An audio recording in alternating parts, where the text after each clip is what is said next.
Shalom. Shalom. Puji nama Tuhan, kita bersyukur karena Tuhan sungguh baik dalam kehidupan kita. Wahyu pasal yang kedua.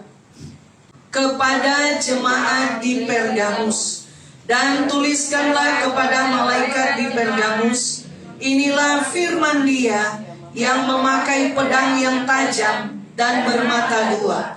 Aku tahu di mana engkau diam, yaitu di sana, di tempat tahta iblis, dan engkau berpegang kepada namaku.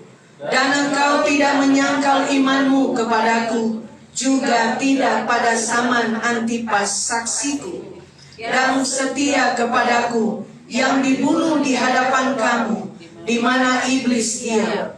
Tetapi aku mempunyai beberapa keberatan terhadap engkau.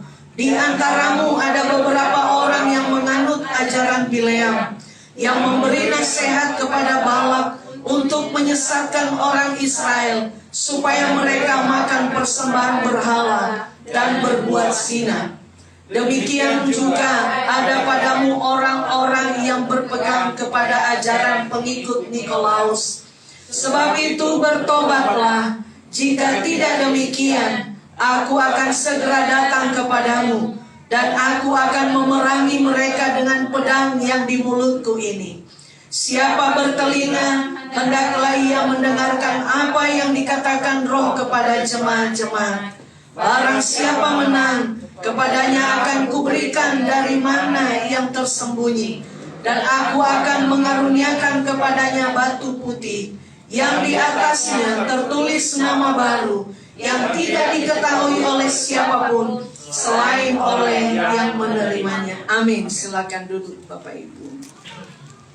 Puji nama Tuhan. Tema firman Tuhan pagi hari ini yaitu tempat yang berbahaya. Kalau di Kota Bogor ada nggak tempat-tempat berbahaya di sini? Banyak. Salah satunya di mana?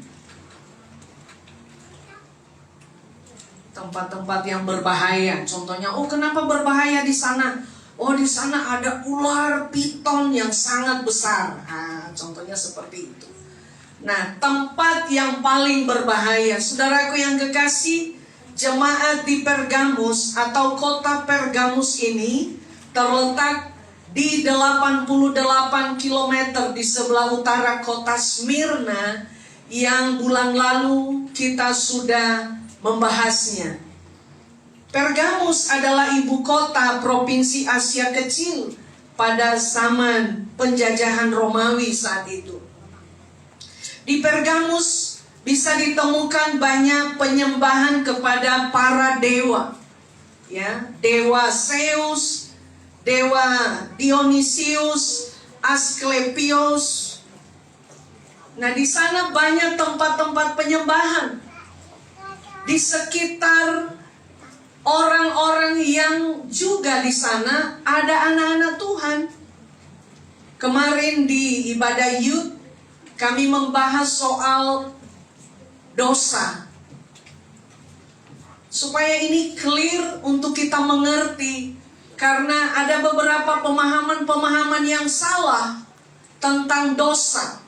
Orang berpikir dosa anak sebelum punya KTP, atau sebelum menikah, atau sebelum dibaptis, dosa yang dia lakukan itu ditanggung orang tua.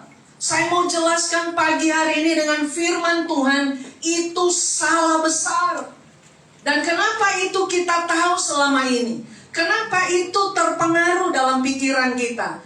Karena kita ada di sekitar orang-orang yang gak percaya sama Tuhan. Kita mau diajarin firman Tuhan pagi hari ini, supaya pengajaran kepada Kristus, pengajaran tentang Kristus itu tidak tercemari dengan ajaran-ajaran di luar kekristenan.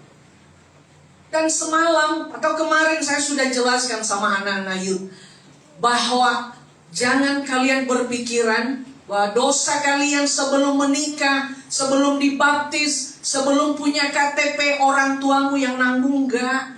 Dan itu punya dasar firman Tuhan. Ya, mungkin agak menyimpang sedikit, tapi saya mau sampaikan, nanti Bapak Ibu boleh baca di Yeskel 18 ayat 2 di sana.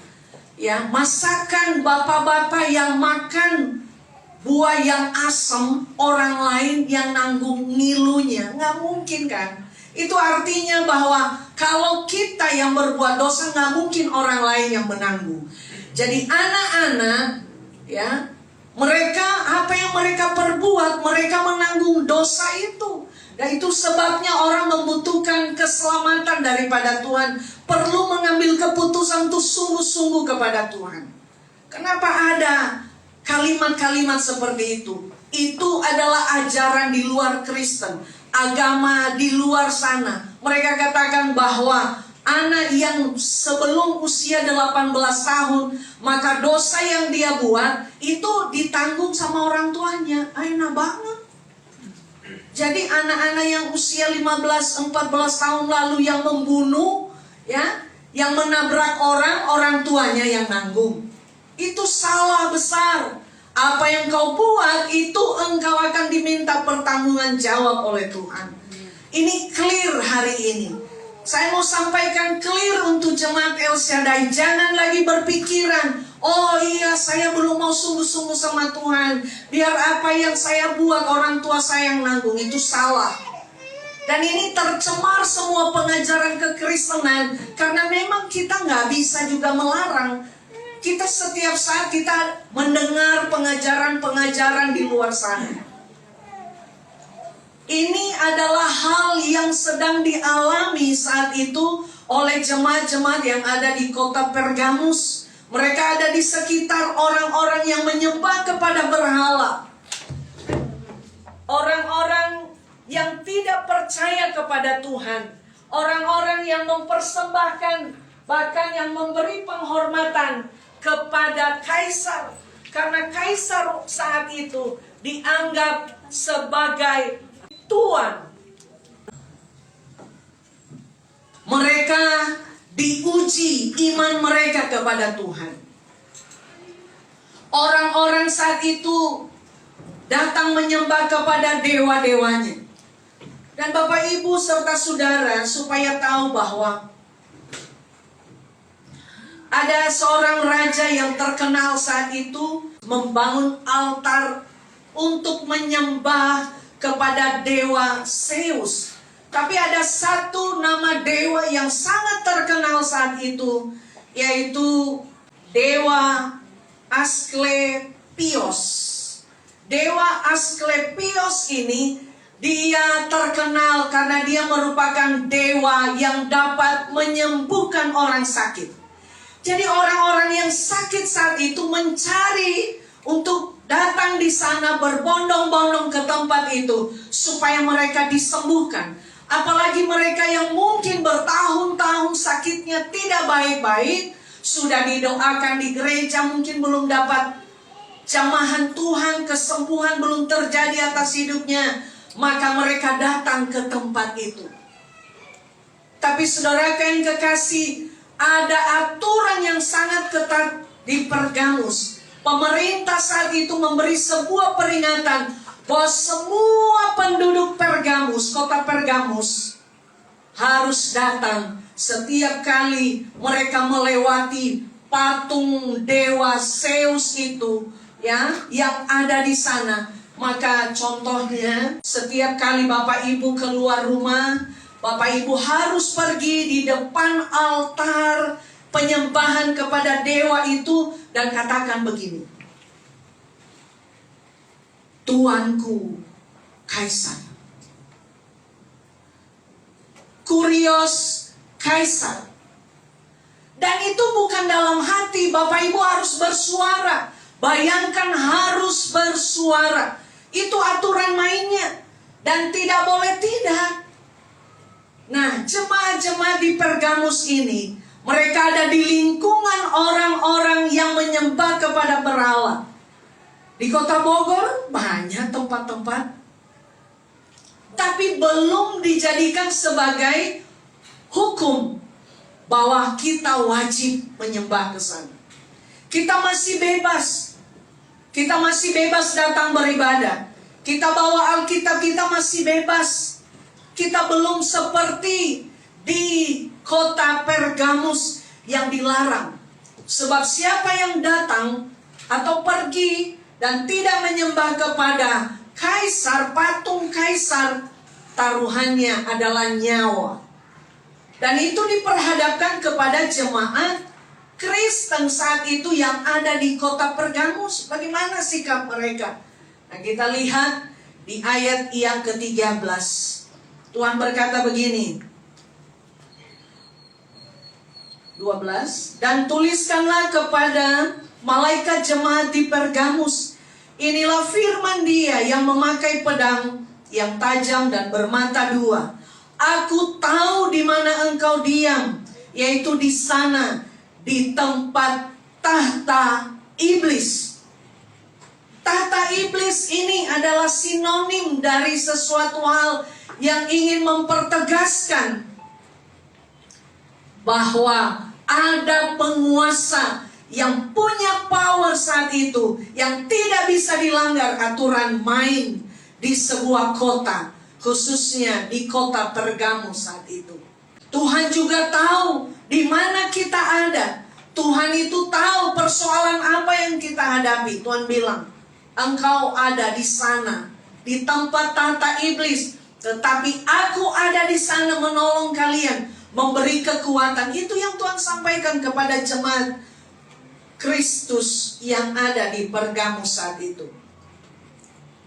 Sebagai orang yang percaya kepada Tuhan saat itu, mereka sedang memperjuangkan, karena di kota Pergamus, khususnya mereka yang berlatar belakang keturunan Yahudi. Orang Yahudi kan gak percaya kalau Yesus itu adalah Tuhan.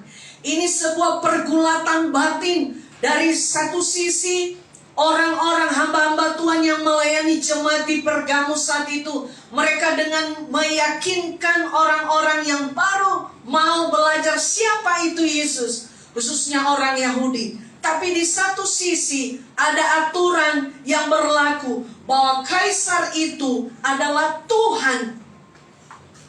Sekarang pilihannya gimana? Siapakah Yesus? Mereka mempertanyakan, orang-orang Yahudi. Siapakah Yesus? Bolehkah Yesus itu disembah atau tidak? Patut disembah Dia atau tidak? Yesus itu kurios atau bukan? Yesus itu Tuhan atau bukan? Ini pergulatan batin dalam pengajaran hamba-hamba Tuhan kepada jemaat yang ada di kota Pergamus saat itu. Kitab Wahyu selalu memberi penjelasan tentang Yesus itu adalah Tuhan. Dialah yang patut disembah. Kita perhatikan di pasal yang kelima Wahyu, maju sedikit. Wahyu pasal yang kelima ayat 11, saya bacakan untuk kita. Maka aku melihat dan mendengar suara banyak malaikat sekeliling tahta, makhluk-makhluk dan tua-tua itu, jumlah mereka berlaksa-laksa dan beribu-ribu laksa.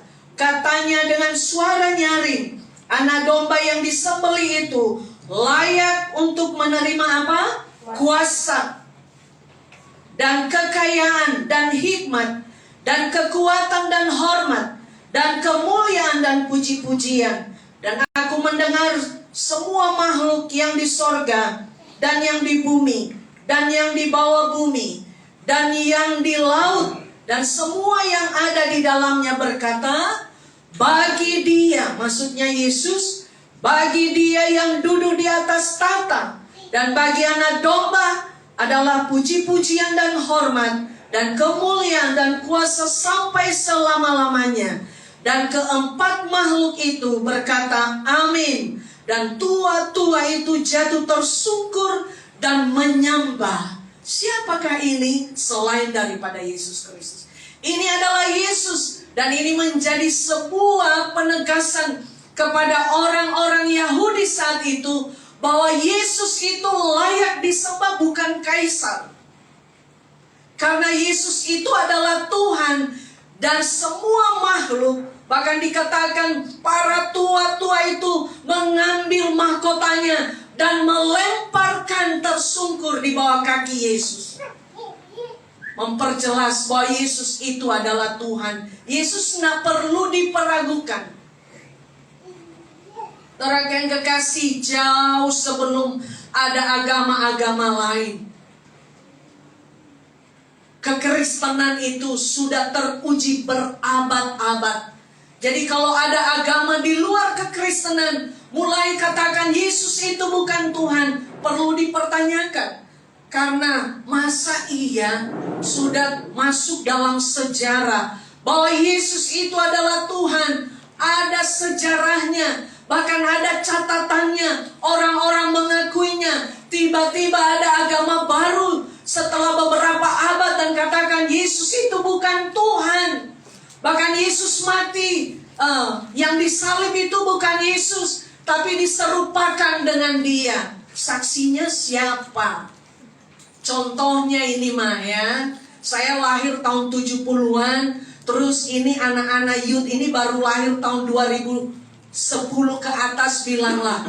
Terus nggak tahu sejarah soal peristiwa 98, terus ngomong di medsos. Oh iya loh, tahun 1998 itu, wah ada penjarahan besar-besaran, terjadi chaos di bangsa Indonesia.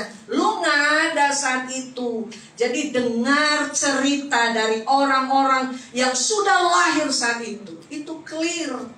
Jadi kalau ada yang meragukan Yesus itu Tuhan, oh Yesus itu bukan Tuhan, udah sakarepmu, terserah kamu. Tapi itu tidak membuat kita goyah, percaya kepada Tuhan. Bapak Ibu serta saudara, jadi semua orang tahu bahwa Yesus itu layak disembah. Layak disembah. Dan penduduk Pergamus termasuk orang Kristen harus tunduk kepada pengakuan bahwa Yesus itu adalah Tuhan. Yesus memberi pujian kepada jemaat yang ada di Pergamus pada ayat 13 tadi.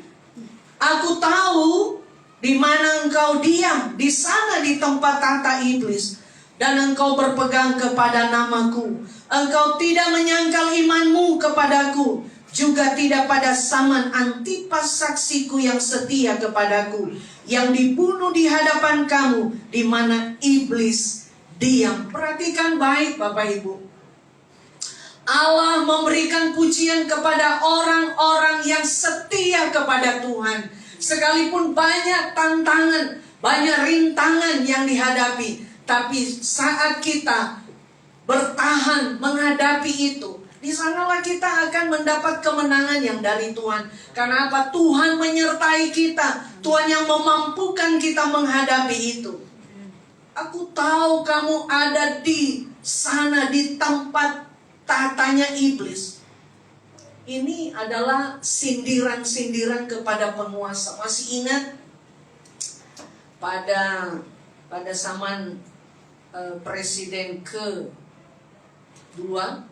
sering sekali ada lagu-lagu yang sebagai sindiran sebenarnya. Masih ingat Iwan Fals?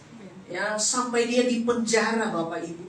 Karena dia menulis lagu, menyanyikan lagu, penguasa, penguasa beri aku uang gitu ya. Saat itu dia ditangkap di penjara. Ini sindiran-sindiran sebenarnya. Dan ini sama halnya apa yang dituliskan oleh penulis kitab Wahyu, dikatakan di tahta iblis. Di tahta iblis apa maksudnya? Siapa itu yang dibilang tahta iblis? Orang-orang yang punya kuasa yang tidak selaras dengan Tuhan. Yaitu tadi kaisar, penguasa. Siapa penguasa? Orang-orang yang semua yang dia bisa lakukan semau gue. Itu penguasa. Nah, Bapak Ibu serta saudara, bagaimana dengan kita? Sesulit-sulitnya, bahkan sesulit-sulitnya kita beribadah di bangsa ini, di Indonesia ini, yang dimana-mana selalu dihalangi, dilarang. Kita belum diancam. Siapa yang mau datang sama Tuhan? Oh, pasti dipenjara. Belum ada di antara kita yang sembunyi-sembunyi bahwa Alkitab saat ke gereja? Belum kan?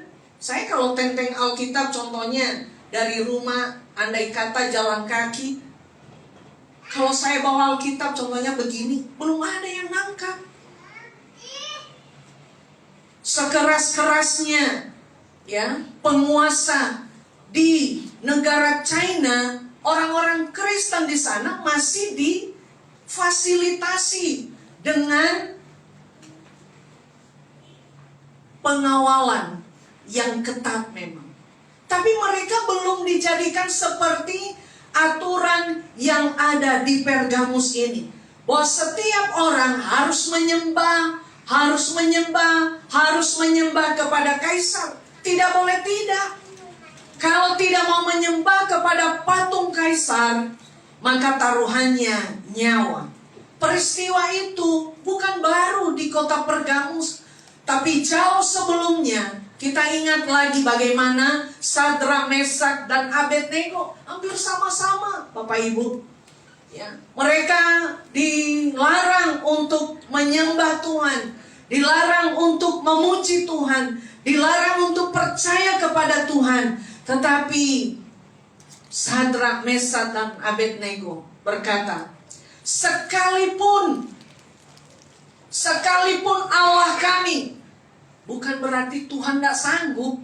Dia mau bilang seolah-olah andai kata pun Tuhan itu nggak sanggup melepaskan kami dari perapian yang Tuhanku sudah siapkan itu, kami tidak akan menyembah kepada patung yang Tuhanku dirikan. Ini sebuah komitmen yang luar biasa. Biasanya kita belum menggeliat, kita belum bisa bilang, oh iya ya, mempertahankan iman itu harus begini, karena kita belum lihat. Kita belum pernah lihat ya, pendeta, kita belum pernah lihat orang Kristen dipancung lehernya di depan kita. Belum ya? Belum. Jadi kita masih kadang-kala dengar, iya ya, wih. Tapi hanya sampai di situ. Kita nggak bisa, kita nggak mau merefleksikan firman Tuhan yang kita terima itu. Siapa di antara kita, Bapak Ibu, yang merasa bahwa saya terancam karena KTP saya Kristen? Belum. Bahkan ada sebuah cerita begini. Ada beberapa orang yang pakai pakaian tentara dan mereka masuk di sebuah tempat ibadah, gereja tentunya ya, di tempat ibadah. Dan orang-orang datang saat itu ribuan di ruangan itu. Setelah itu orang-orang yang datang berpakaian seragam ini, mereka bilang, mereka mengacungkan pistol ke arah orang-orang yang sedang memuji Tuhan, yang tadinya semangat. Ya. Contohnya lagunya tadi apa?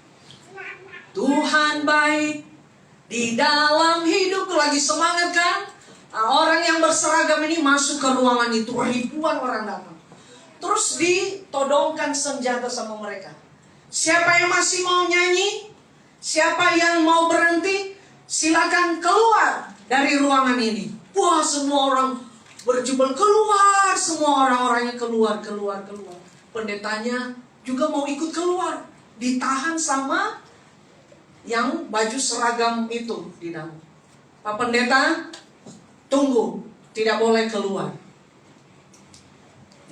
Dibilang sama orang berseragam ini lagi, siapa lagi di sini yang mau keluar?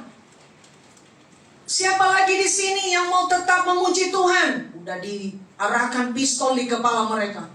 Satu-satu lihat. Mungkin daripada gua mati, cepat mereka keluar. Tahu Bapak Ibu? Tinggal beberapa orang yang tinggal di ruangan itu.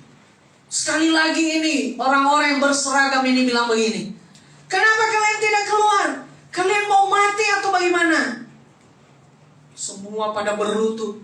Oh Tuhan, tolong kami. Biasa kan kalau orang udah terdesak, keluar air semua dari atas. Ya, menangis. Terus mereka tutup mata, mereka menyembah Tuhan. Tuhan tolong kami. Setelah itu orang-orang yang berseragam ini datang ke depan. Dia bilang begini sama pendeta itu, "Pak Pendeta, silakan khotbah kepada beberapa orang ini aja. Karena hanya orang-orang inilah yang tidak munafik, termasuk saya." Orang-orang yang sudah lari terbirit-birit itu adalah orang-orang yang hanya datang beribadah, mau dalam keadaan aman. Mereka nggak mau mati bersama Kristus. Karena saya juga pengikut Kristus. Inilah orang-orang yang setia sebenarnya sama Tuhan, Pak Pendeta. Silakan khotbah. Tinggal 6 orang di situ. Bapak Ibu, ini baru cerita ya. Gimana kalau sebentar saya lagi khotbah terus datang orang berseragam di sini? Siapa yang suruh beribadah di sini? Siapa yang mau selamat keluar? Siapa yang duluan mau keluar? Ini pertanyaan untuk kita. Saudara yang kekasih, Tuhan tahu di mana kita ada. Tuhan tahu rumah kita ada di lingkungan apa. Di lingkungan kita yang banyak orang Kristennya, atau di lingkungan yang minus, hanya satu-satunya kita orang yang percaya ada di situ. Tuhan tahu. Tuhan tahu juga persoalanmu. Tuhan tahu air matamu. Tuhan tahu pergumulanmu. Hanya Tuhan yang tahu. Suami atau istri kita, orang tua kita, anak-anak kita nggak tahu semuanya. Yang paling tahu itu Tuhan. Tuhan bilang apa? Aku ada di sana, dan aku yang akan melindungi engkau. Akulah yang akan menolong engkau. Tidak ada yang lain. Banyak hal-hal yang kita rasa kecewa. Saya pernah kecewa karena saya pernah mengandalkan manusia. Tapi dari situ saya belajar, Tuhan tidak mau saya mati karena mengandalkan manusia. Tuhan mau saya tetap berharap kepadanya.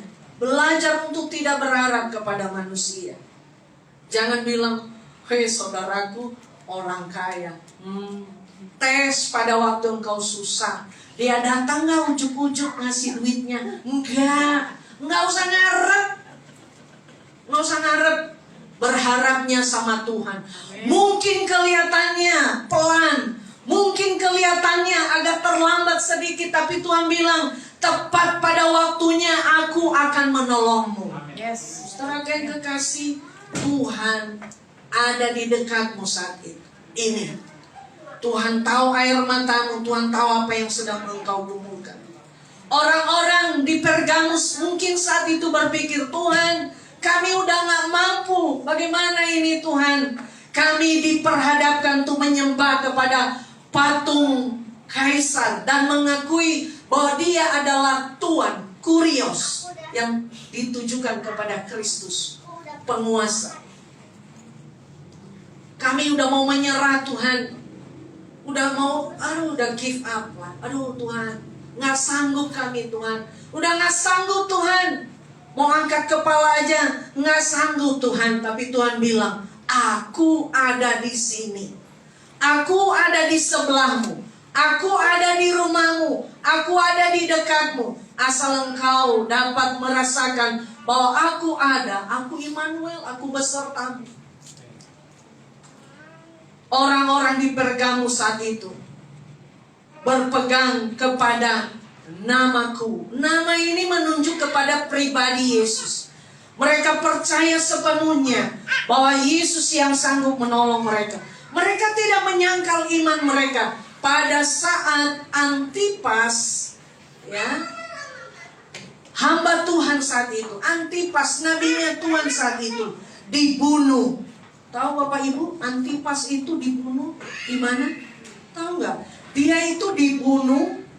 Dia dibakar hidup-hidup di atas mangkok besar, mangkok perunggu yang besar. Dia dibakar. Tapi Antipas tidak mau menyerah. Dia tahu Tuhanlah yang akan menolong dia. Dibakar hidup-hidup. Kalau sate kan kambingnya, sapinya, babinya dimatiin dulu kan, baru kita bakar. Nah ini hidup-hidup dibakar. Rasanya gimana? Api loh. Kalau lihat videonya, aduh Tuhan. Tapi pada waktu Antipas ini dibakar hidup-hidup, jemaat-jemaat Pergamus itu tidak menjadi mundur. Mereka tetap mempertahankan iman mereka untuk tidak menyembah kepada patung kaisar yang dianggap sebagai Tuhan saat itu. Makanya Tuhan bilang, Tuhan memberi pujian kepada mereka. Saksiku Antipas yang setia, yang dibunuh di hadapan kamu. Antipas itu dibakar depan. Contohnya, Pak Gembala dibakar di depan altar sini. Jadi kita saksikan, apakah kita mau mundur hanya karena seseorang yang dibunuh karena Kristus?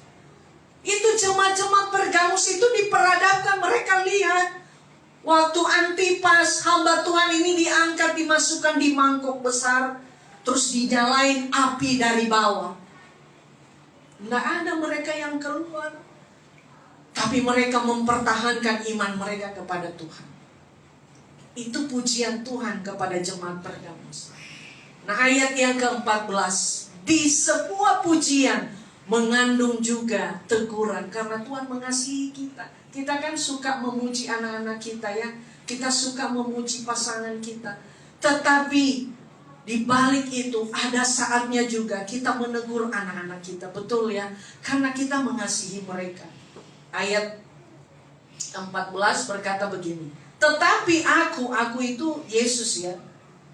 Tetapi aku mempunyai beberapa keberatan terhadap engkau. Di antaramu ada beberapa orang yang menganut ajaran Bileam. Satu-satu dulu.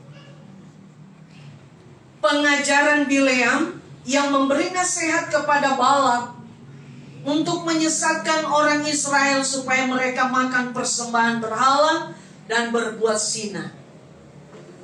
Selanjutnya, demikian juga ada padamu orang-orang yang berpegang kepada ajaran pengikut Nikolaus.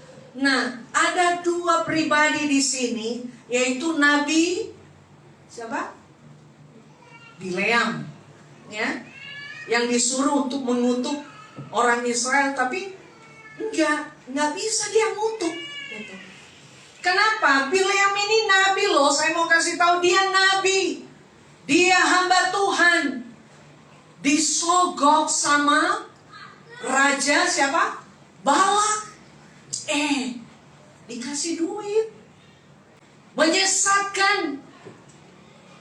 Sekarang Bapak Ibu kalau nggak bisa ya memfilter setiap pengajaran yang didengar dari luar sana. Entah YouTube kah itu, entah TikTok kah itu, entah IG lah itu, FB lah itu. Bapak Ibu akan terseret dengan pengajaran seperti tadi awal saya singgung. Kita memahami dosa anak-anak itu ditanggung orang tua. Salah dan itu sesat. Baca Bapak Ibu. Ya, Yehezkiel 18 ayat 2. Siapa yang melakukan itu? Bileam ini menyesatkan orang-orang Israel. Menyesatkan mereka. Oh boleh kok. Boleh kalian berbuat zina. Nanti dia hampir sama dengan ajaran Nikolaus ini. Boleh berbuat zina. Nanti bertobat dan minta ampun. Darah ngeri. Semoga gereja kita tidak menghalalkan segala cara supaya banyak pelayan di tempat ini. Dalam arti begini, udah dia pernah menikah, terus cerai, terus suruh pelayanan di mimbar ini. Memang setiap perkataan keras itu sakit telinga kita. Gereja-gereja sekarang yang penting mentereng gerejanya. Pelayanannya wow, tapi orang-orang yang melayani di dalamnya nggak beres beres kehidupannya. Di sini jangan sampai Bapak Ibu ya, menikah, terus cerai, terus minta pelayanan. Enggak. Lebih bagus Bapak Ibu cari gereja di luar sana yang bisa menerima engkau melayani dengan catatan itu. Kami sangat sedih, ada orang yang pernah kami berkati dan kami dengar sudah cerai dan menikah lagi. Mungkin orang akan lihat bahagia, enggak. Kamu akan lihat akibat-akibat dari kesalahan yang kau ambil. Enggak main-main firman Tuhan. Semua nanti akan ditampi kok. Semoga jemaat di sini nggak ada yang kawin cerai hanya karena masalah kecil, meninggalkan istrinya, meninggalkan suaminya. Orang kadangkala hanya karena ekonominya lemah. Maaf Bapak Ibu, ada baru-baru ini ya, yang notabene saya nggak mau sebut namanya ya. Saya mau ini aja inisialnya. PM, artis, suaminya pendeta loh, cerai, menikah, ya menikah lagi sama orang gak seiman. Lah mau menikah sama orang seiman aja dosa, apalagi situ menikah sama orang yang gara-gara apa sebenarnya? Duit. Jadi bapak-bapak di sini bersyukurlah punya istri nggak mata duitan, belum meninggalkan karena engkau nggak punya penghasilan. Dulu kan orang hanya tahu, oh mungkin dia karena belum sungguh-sungguh sama atau enggak. Sekarang aja pasangan-pasangan hamba-hamba Tuhan banyak yang begitu. Cari deh, banyak itu di gereja-gereja besar kalau mereka mau jujur. Sebenarnya udah cerai. Tapi karena pintar aja ngomong khotbah di depan, Tuhan gak butuh orang pintar. Tuhan butuh orang yang mau sungguh-sungguh sama Tuhan. Saudara yang kekasih, keras memang, tapi Tuhan mengasihi kita. Makan persembahan yang sudah dipersembahkan kepada berhala. Jangan sampai Bapak Ibu ya makan makanan yang sudah dipersembahkan, yang di atasnya tidak disebut nama Yesus Kristus. Itulah sebabnya betapa pentingnya kita berdoa sebelum makan.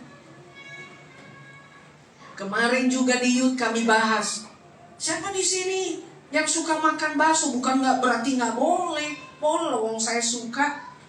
Bapak Ibu emang tahu dia lakukan apa sebelum buat itu?